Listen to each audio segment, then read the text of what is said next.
Cup প্লেটটা অনেক সুন্দর, তাই না? হ্যাঁ, আজকে একটা গল্প বলবো তোমাদের সাথে।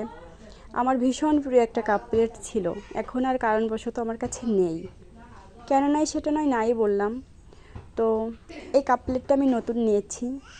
আমার ইচ্ছা ছিল না নেওয়ার, কারণবশত হচ্ছে আমি নড়াইল সদরে যাই। তো সেখান থেকে ফেরার পথে আমি অটোর জন্য দাঁড়িয়েছিলাম, অটো পাচ্ছিলাম না। তখন আমার এই দোকানগুলা সামনে দেখি, চোখের সামনে আসে। তো তারপর কিভাবে যেন আমি ওইখানে যাই এবং এটা আমি ক্রয় করি। তো আমি তখন থেকে ভাবছি যে ঈশ্বর যা করে হয়তো বা না, এটাই শিওর যে মঙ্গলের জন্যই করে। আমার ওই কাপ প্লেটটা এতটা প্রিয় ছিল, সেটা বলে কাউকে বোঝাইতে পারবো না। ওটা হারিয়ে গেছে অনেক দূর, যা হয়তোবা আমি চাইলেও পাবো না।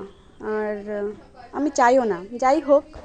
তো এই কাপ প্লেটটা কিন্তু ওইটার থেকে একটু বেশি সুন্দর আমার মনে হচ্ছে। তো ওইটা হচ্ছে বেশি একটু বড় ছিল, এটা একটু ছোট।